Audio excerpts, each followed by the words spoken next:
welcome, man. Welcome back to the channel. Real quick, man. Real quick. I'm en route from the Chrysler Training Center. And can y'all see? Oh my goodness, there's traffic everywhere.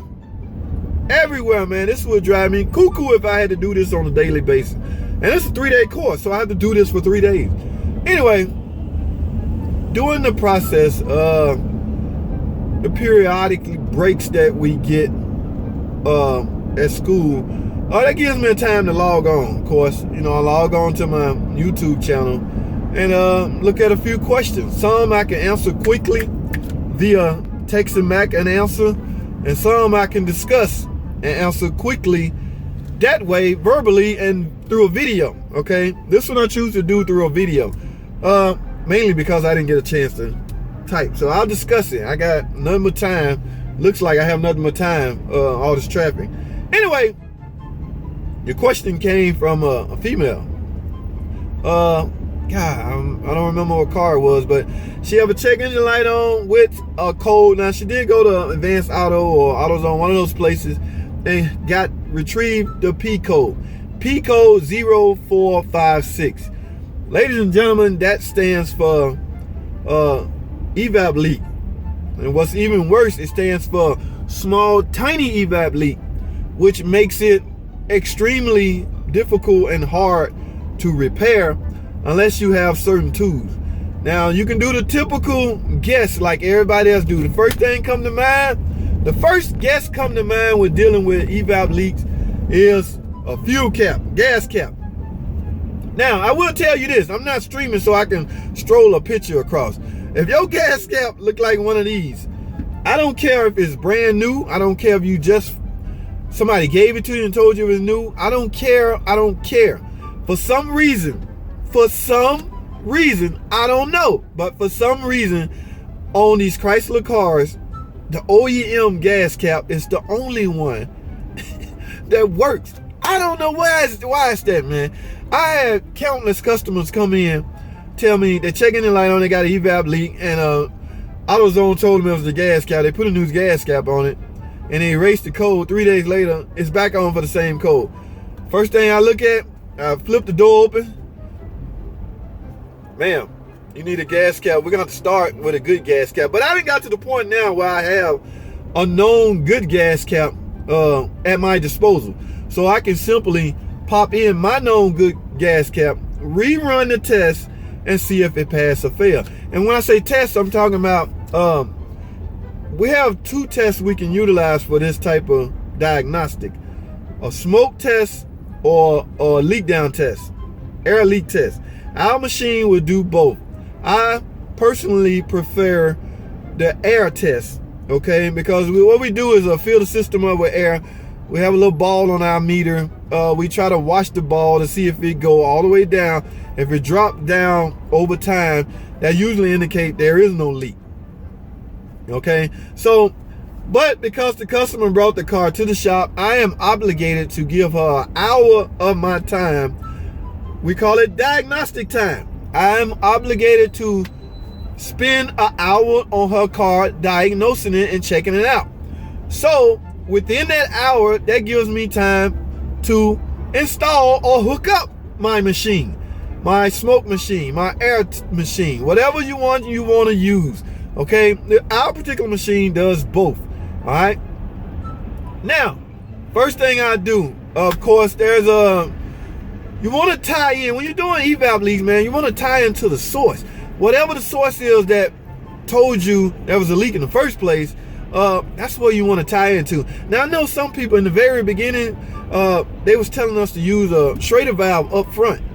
Okay, most of the newer cars, or most of the cars, when they start utilizing, when they start monitoring vapor leakage out of the Evap system, when that became a no-no, they had to put a system in place to trap those vapors into a charcoal canister and hold it there until a decent time to reburn through the engine and make it come out cleaner.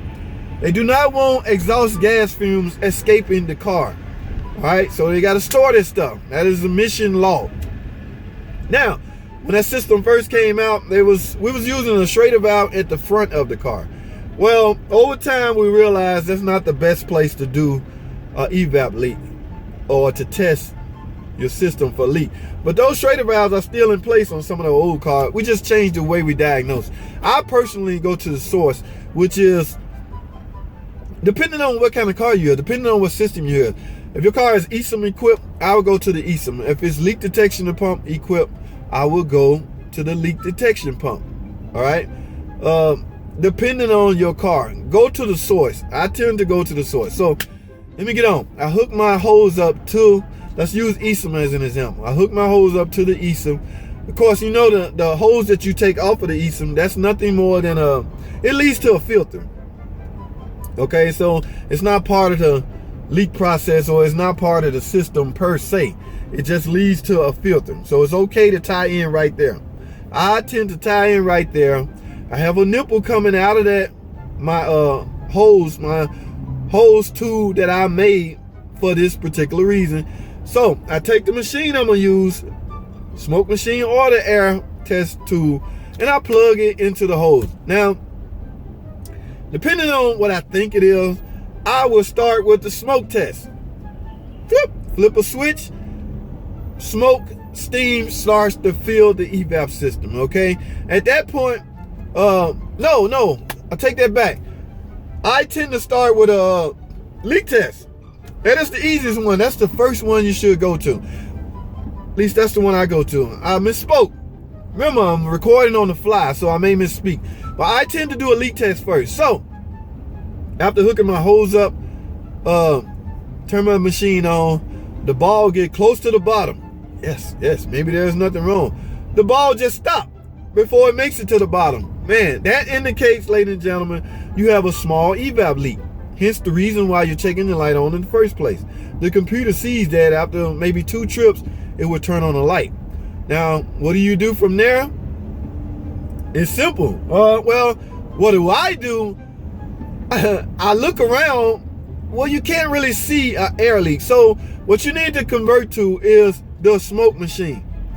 That's why some people rather the smoke machine over the air leak test. I prefer both. It helps me diagnose it correctly.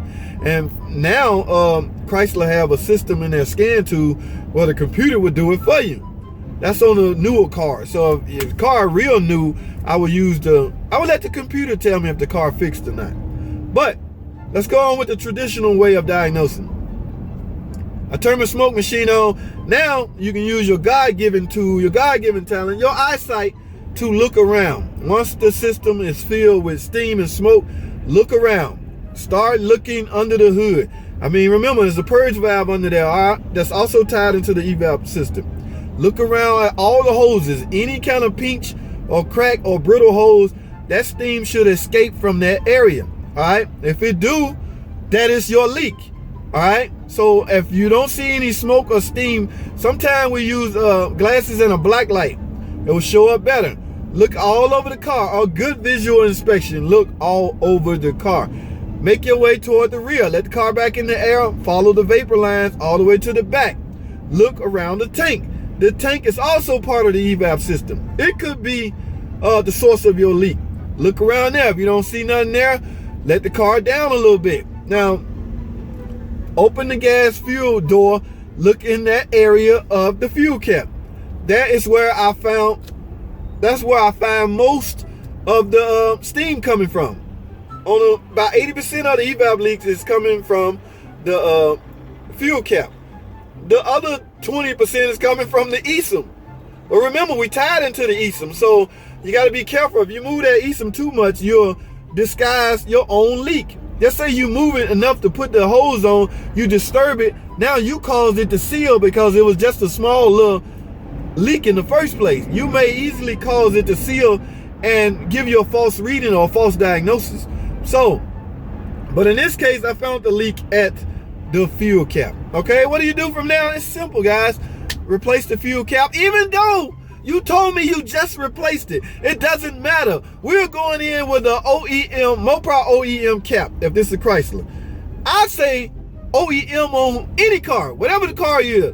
Motorcraft, if it's a Ford, go in with an OEM Motorcraft fuel cap. Okay, so that is where I would go with the evap leaks. Now you gotta have to pay a shop to do all this diagnosis for you, or a fuel cap is an inexpensive guess. It doesn't cost that much to guess at that. Sure, get your OEM fuel cap, put it on there. The evap monitor doesn't run until the car is cold overnight soak anyway, so it may take you 2 or 3 days.